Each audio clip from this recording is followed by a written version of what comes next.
Martin Mondologne, je vous en prie. Oui, merci Madame la Présidente. Rapidement, ce soutien qui me semble presque naturel s'opère sur la base de trois vertus qu'incarne parfaitement le recteur. D'abord, une vertu d'ordre humain. M.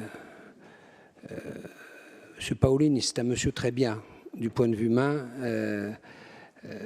J'allais presque dire, il est naturellement empreint de cet ADN qui fonde la corsitude, à la fois par son éducation, son élégance, son mot toujours juste, et sa capacité à dépasser un certain nombre de difficultés humaines.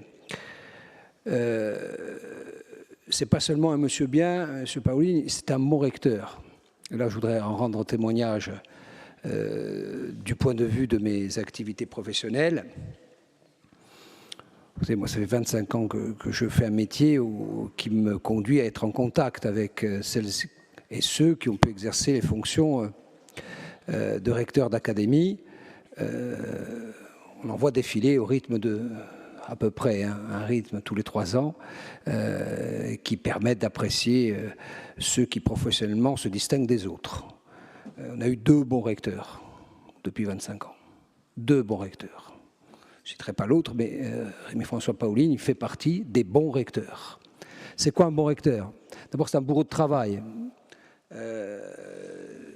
C'est important parce que ça lui permet, cette faculté lui permet de rentrer dans un niveau de précision qu'on ne soupçonne pas. Ce n'est pas quelqu'un qui se contente d'être dans la communication et de fixer des grandes orientations et de repartir sur Paris. Il est dans un niveau de détail quasi permanent. Il sait à peu près tout ce qui se passe dans chacun des 46 EPLE de Corse. Ça, c'est sa première qualité professionnelle. Sa deuxième qualité professionnelle, c'est qu'il réfléchit et qu'il s'engage. Et il ne s'engage pas à moitié. Et on a pu le constater sur un certain nombre de sujets qui sont au confluent de sa troisième qualité. C'est quelqu'un qui a compris ce dont la Corse avait besoin à ce moment de notre histoire. À ce moment de notre histoire, et c'est là où Paris se trompe en essayant de le débarquer, nous n'avons pas besoin de plus de République au sens du raidissement. On a besoin de mieux de République. Et Rémy-François Paolini, c'est l'incarnation de cet homme qui est capable d'optimiser notre partage de compétences comme rarement il a été optimisé. On en a fait l'expérience à l'époque où nous avons ensemble contribué à faire voter cette convention.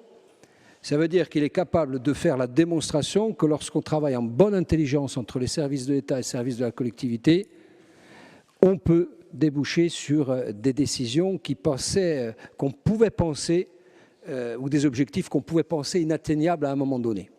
Donc je pense que c'est l'homme de la situation, au moment où il le faut, et ça ne relève pas seulement de son initiative personnelle ou de son ADN, ça relève aussi de la volonté qui a été affichée dans cette Assemblée par le Président de la République. Donc l'erreur politique qui consisterait à le débarquer, elle est double, et j'en aurais fini. Elle est de sortir l'homme de la situation de l'endroit où il se trouve à l'instant T. Elle est surtout aussi le signal que la politique aurait changé et qu'elle contraindrait à ce que le chef de l'État a décidé ici. Voilà, j'aurais conclu en disant que nous avons besoin, au-delà de Rémy-François Paolini, d'hommes et de femmes qui savent servir la République avec une intelligence qui est la plus précieuse, et c'est celle dont il est dépositaire, c'est l'intelligence du cœur.